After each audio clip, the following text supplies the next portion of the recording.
daawadayaal kusoo dhawaada xubinteena Isbortiska ee aad kala socotiin channelkeena Xaqsoor Media.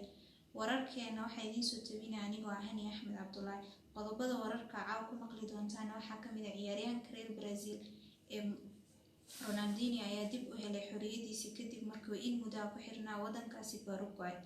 Horyaalka Germany ee Bundesliga ayaa dib loo furi doonaa bilowga bishan May. ciyaaryahan Sancho ayaa kala dooran doona kooxaha Manchester iyo Chelsea isagoo ku xiri doona shuruudo ay ka mid tahay inay kasoo muuqdaan horyaalka Champions League.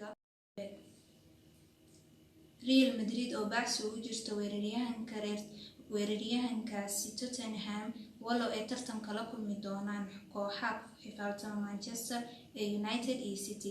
26 jirka reer England ayaa ku dhawaaqay inuu isaga tagi doono kadib markii uu in muddo u ciyaaray kooxdiisa Spurs. Philippe Coutinho ayaa kusii dhawaanayay inuu ku biiro kooxdaasi Chelsea isagoo iska diidi doona kooxaha United, Arsenal iyo Spurs. Kooxaha Yurub oo ku dhawaaqay inay yareynayaan mushaarka ay siiyaan ciyaartoydooda inta lagu guda jiro dhibaatada corona. 5 horyaal oo ugu caansan dunida ayaa la ogeyn xilli dib loo furi doono kadib markii uu hakad ku yimid sababo la xiriira caabuqa coronavirus awgees.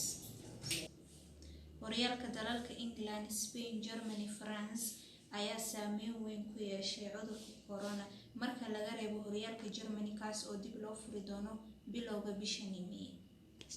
guud ahaanba waxaa halkaas noogu idlaaday xubinteena Isbortiska. Waxaa idinla socodsiinaya anigoo ah Hani Ahmed Abdulahi.